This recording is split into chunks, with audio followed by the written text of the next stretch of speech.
जब भी मानवता अंधकार में होती है, जब समाज भटकता है, जब पीड़ा का सामना सामूहिक होता है, तब इतिहास ऐसे व्यक्तित्व को जन्म देता है जो न केवल अपने युग को बल्कि आने वाली सदियों को दिशा प्रदान करता है। ऐसा ही एक तेजस्वी व्यक्तित्व थे भगवान बुद्ध, जिनका जन्म एक ऐसे समय में हुआ जब भारतीय उपमहाद्वीप सामाजिक, धार्मिक और नैतिक संकट से गुजर रहा था।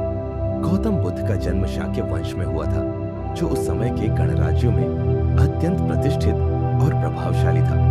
उनका जन्म स्थान कपिलवस्तु था, जो वर्तमान में नेपाल के लुम्बिनी क्षेत्र के निकट स्थित है। शाक्यगण एक लोकतांत्रिक गणराज्य था, लेकिन उनके राजा शुद्धोधन का प्रभाव बहुत अधिक था। शुद्धोधन एक योग्य, न्यायप्रिय और धर्मनिष्ठ राजा थे।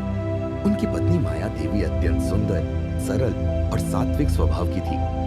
एक रात रानी माया देवी ने एक अद्भुत स्वप्न देखा। उन्होंने देखा कि एक दिव्य सफेद हाथी, जिसकी सूंड में एक कमल था, आकाश से उतरकर उनके गर्भ में प्रवेश कर गया। यह स्वप्न इतना विलक्षण था कि महल के ब्राह्मणों और ज्योतिषियों को बुलाया गया। उन्होंने यह भविष्यवाणी की, रानी, आप एक अद्वितीय पुत्र को जन्म देंगी, जो या तो एक महान सम्राट बनेगा या संसार को ज्ञान देने वाला बुद्ध बनेगा। कुछ समय बाद रानी माया देवी अपने मायके देवदास आ रही थी और रास्ते में लुम्बिनी वन में एक साल वृक्ष के नीचे उन्होंने पुत्र को जन्म दिया। जन्म के साथ ही दादी बालक के चेहरे पर दिव्य तेज था। ऐसा कहा जाता है कि जन्म लेते ही बालक ने 7 कदम चलकर कहा, मैं संसार के दुखों को हराने के लिए आया हूँ। यह मेरा अंतिम जन्म है। जन्म के 7वें ही दिन माता माया देवी का निधन हो गया। सिद्धार्थ का लालन पालन उनकी मौसी और शुद्धोधन की दूसरी पत्नी महाप्रजावती गौतमी ने किया। इसी कारण उन्हें गौतमी पुत्र और आगे चलकर गौतम भी कहा गया। सिद्धार्थ बचपन से ही विलक्षण थे। अन्य राजकुमारों की तरह न तो उन्हें शिकार में आनंद आता था, न ही शक्ति प्रदर्शन में। वे एकांत में रहना पसंद करते थे। वे प्रकृति को ध्यान से निहारते, पक्षियों की चहचहाहट सुनते और वृक्षों की छाया में ध्यान मग्न रहते। कहा जाता है कि एक बार वे खेत में हल चलाने वाले एक किसान को देख रहे थे। किसान के हल से जब मिट्टी उलटी तो उसमें कीड़े और कीट मकोड़े मरने लगे। यह दृश्य देख सिद्धार्थ की आंखों में आंसू आ गए। उन्होंने पहली बार अहिंसा और करुणा को भीतर अनुभव किया। राजकुमार होने के नाते सिद्धार्थ को सभी प्रकार की शिक्षा दी गई। धनुर्विद्या, घुड़सवारी, युद्ध कला, शास्त्रों का ज्ञान और नीति शास्त्र। वे हर विषय में निपुण निकले, लेकिन उनका मन ज्ञान की गहराई और आत्मविचार में अधिक रमता था। 16 वर्ष की आयु में सिद्धार्थ का विवाह सुंदर और गुणी राजकुमारी यशोधरा से हुआ। विवाह के बाद उन्होंने एक पुत्र राहुल को जन्म दिया। शुद्धोधन को लगा कि अब उनका पुत्र सांसारिक बंधनों में बन गया है और वह भविष्य में राज्य संभालने को तैयार होगा।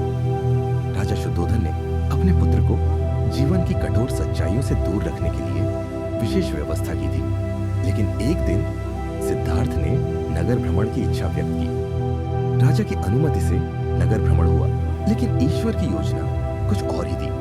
उन्होंने 4 दृश्य देखे, जिन्हें 4 महान दर्शन कहा जाता है। 1, एक वृद्ध व्यक्ति जिसके शरीर पर झुर्रियां थी, कमर झुकी हुई थी और आंखों में जीवन का थकान। 2, एक बीमार व्यक्ति, कराहता हुआ, शरीर में पीड़ा, चेहरा पीला और असहाय। 3, एक मृत शरीर जिससे लोग कंधे पर उठाकर श्मशान ले जा रहे थे, उसके पीछे विलाप करती भीड़। 4, एक सन्यासी शांति से चलते हुए, बिना किसी भय या मोह के। उसका चेहरा तेजस्वी और निर्मल था। इन दृश्यों ने सिद्धार्थ की चेतना को झकझोर दिया। उन्होंने जाना कि बुढ़ापा, रोग, मृत्यु और त्याग यही जीवन की सच्चाई है। यही से उनके भीतर यह प्रश्न जागा, क्या कोई ऐसा मार्ग है जिससे इन दुखों से मुक्ति मिले? नगर भ्रमण के बाद सिद्धार्थ का जीवन पूरी तरह बदल गया। वे भोजन, संगीत, नृत्य और महल की विलासिता में मन नहीं लगा पा रहे थे।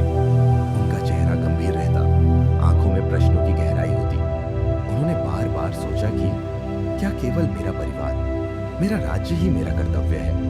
क्या मुझे इस जन्म को केवल भोग में बिताना है या कुछ और महान उद्देश्य के लिए उपयोग करना है? उनके भीतर से करुणा की चिंगारी जल उठी, जो समस्त मानवता के लिए थी। वे जान चुके थे कि जब तक वे स्वयं सत्य को नहीं जानेंगे, वे किसी और की मदद नहीं कर सकते। एक रात जब महल में सब सो रहे थे, सिद्धार्थ ने अपने नवजात पुत्र राहुल और पत्नी यशोधरा को एक अंतिम बार देखा। उन्होंने पुत्र का नाम लिया और कहा, राहुल, मैं तुम्हें वह विरासत देने जा रहा हूं जो किसी राजकुमार को नहीं मिलती, सत्य की खोज। वे अपने प्रिय घोड़े कंथकोल सेवक चन्ना के साथ महल की सीमा पार कर गए। उन्होंने बाल कटवा दिए, अपने राजवस्त्र त्याग दिए और सन्यासी का वेश धारण कर लिया। उसी क्षण एक राजकुमार सिद्धार्थ मर गया और एक साधक बोधिसत्व जन्मा।